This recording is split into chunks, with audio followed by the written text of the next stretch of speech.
Welcome back everyone. In this session we are going to model the insert and the buckle. As usual, first start with the setting directory. So go for File, Set Directory and browse to the location where you want to save the project. Once you browse to the folder, simply click on the OK button.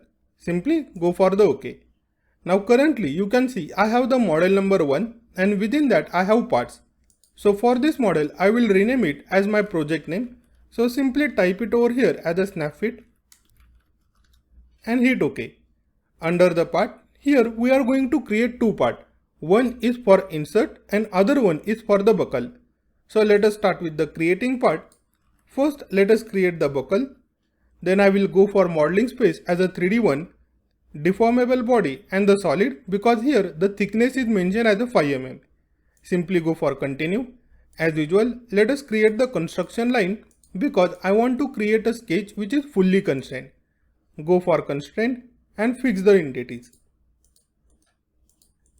Once this is done, simply go for close and now let us create a sketch. Here I will be only creating the half section and other we will just mirror it. So simply create the sketch.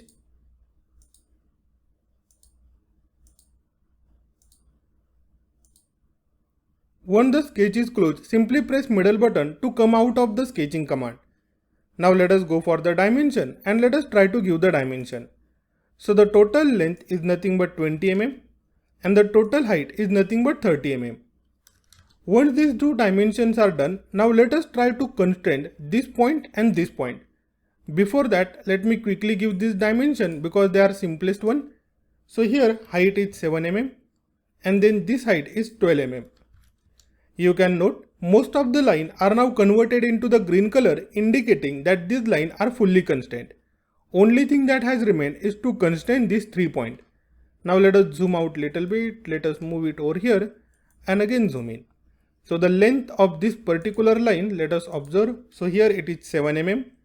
Then the distance of this point from this line, it looks like it is 10 mm. And again the distance of this point from this line looks like 5 mm. Once the horizontal distance have been constrained, now it's time to constrain the vertical distance as well. You can note this particular point is lying at a distance of 10 mm. So here I will select this line and then this point. This particular distance is 10 mm and then close it. So here you can see this distance is automatically constrained. But if you observe here, let me again go for the dimension. In our sketch, the distance of this point from the horizontal line, it seems to be 17 mm. So let me select this one and then select this line and let us put the dimension and give it as a 17 mm. You can see everything have turned into the pink color indicating that the sketch is over constrained. You need to think why it is happening. So for this particular point we have given the vertical dimension, then we have given the horizontal dimension. But in addition to that, there is additional constraint of perpendicular with these two lines. So let us delete this perpendicular constraint because we are not sure whether it is perpendicular or not. So simply select it and press middle button.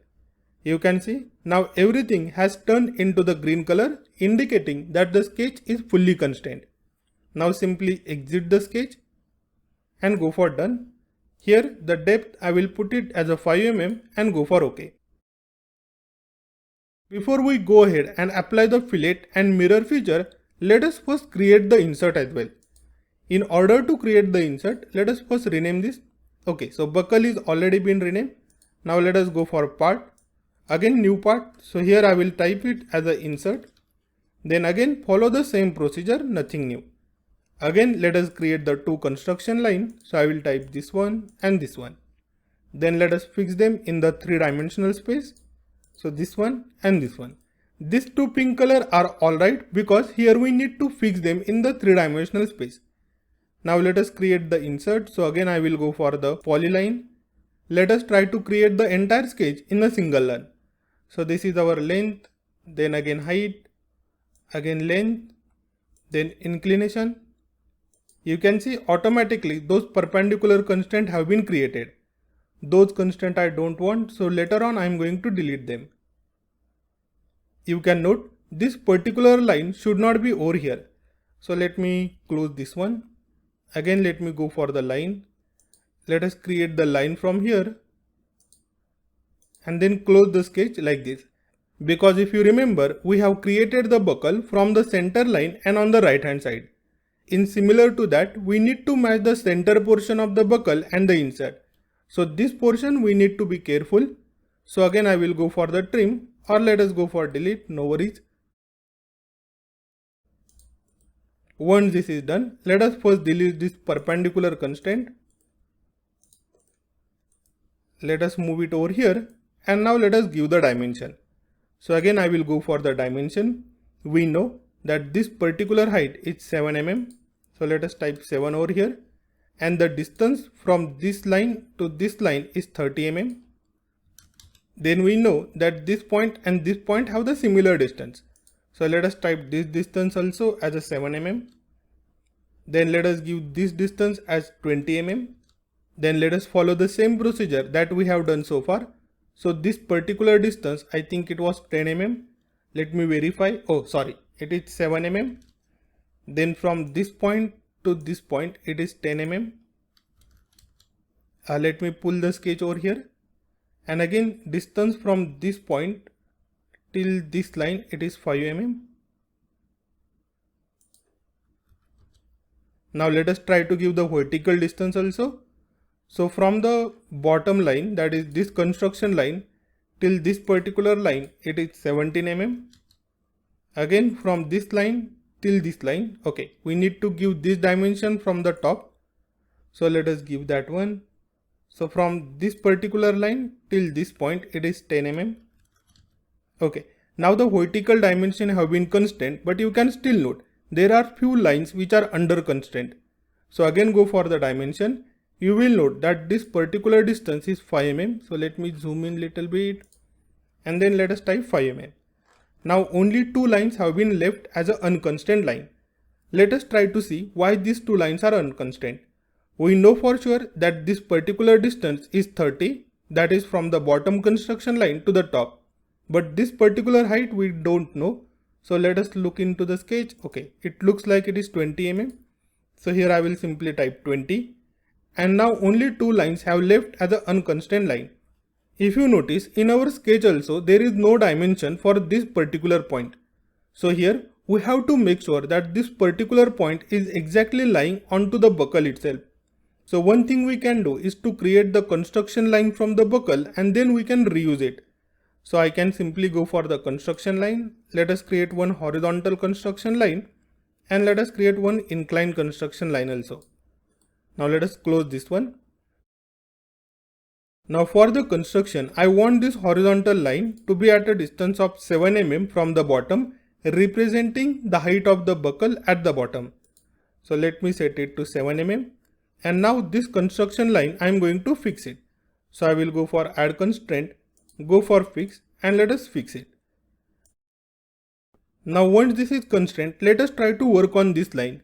But here, instead of having the infinite construction line, let me create a line and convert it into the construction line. So let me create a line like this. Then I will go for convert to construction. So I will say set as construction. Simply select this particular line. And now this particular point I can constrain it. So let us again go for the dimension. Let us observe the dimension for this point. So it is at a distance of 5 from this particular point. So it will exactly coincident with this one. Or instead of distance, let me delete it. We can simply apply the coincident constraint also. So let us go for add constraint. Let us go for coincident. Let's say this point I want to be coincident on this point. The only reason remains is to construct this particular point. So we know since this is the height of the buckle, we have the dimension for it. First one is the 7 mm that we have already given, and the second one is the width of that particular line is 12 mm. So simply type 12 over here. You can note now this construction line is also fully constrained. So now we can go for add constraint, go for coincident. Now let's say I want this particular point to be coincident on this line, or you can do the parallel constraint also. It is completely your choice. So I will go for coincident. Let's say this point I want it on this line. You will note that now this particular sketch is fully constrained. Simply close this one, again close this one. Let us go for done. Okay, currently it is saying the sketch is overdefined and cannot be used to create the feature. No worries, let us go for delete feature and now let us remove the height. Now let us go for done and go for done. Here again the depth of extrusion is 5 mm. You can note now I have the two feature, buckle and the insert. From the insert let us apply the symmetry feature also. So before that let us apply the fillet. Let us properly observe where exactly these fillets are in the sketch. For the insert, since it is going into the buckle, this particular line and this particular edge, let us go for done. Fillet is 2 mm and now let us mirror this feature. In order to mirror the feature, we have this option, so I will go for create mirror. Here it is asking me to select the plane about which we want to reflect. Currently we have created the right portion. So I will select this as my plane and you can see perfectly mirror has happened. Let us switch off the perspective view and now let us repeat the procedure for the buckle. Go for fillet and again in the image observe for which edges the fillet have been applied. Then simply go for 2 and enter. Repeat the procedure to create the mirror as well. So this is my symmetry plane. And now in order to visualize both of them together, we can simply go for assembly, go for create assembly and simply select them and simply go for OK. So you can see perfectly they are matching. That means we have created the sketch properly. Once we have verified that the sketch looks appropriate, let us quickly create the material and the property. So first let us go for the material and here let us type the plastic. As of now, we don't have any idea about the nature of this plastic. That means what are the constituent in it. But in organization, you will get all the details related to the type of plastic also. As of now, let us give the generalized name as a plastic. Go for mechanical and go for elastic. Currently, we are going to follow the unit system where for the mass we will be using tons, for the length we will be using the mm and for the time we will be using the second. So for this problem, the stress will come into the megapascal and so as the Young's modulus. So I will put it Young's modulus as 2800 and the Poisson's ratio as 0.35. Simply go for OK. Let us create the section. Here I will call it as a simple solid section because both the components have the same material. Then material as a plastic and go for OK. Now simply go for assign section. Let us select it and go for done. Make sure the section have been correctly assigned and instead of buckle, set it to insert and again assign the section. Again go for done and go for OK. So in this session so far we have modeled the insert and the buckle, then we created the material and the properties and then we have created the assembly. In the next session we will set up the deck for this particular analysis. Till then, take care, goodbye.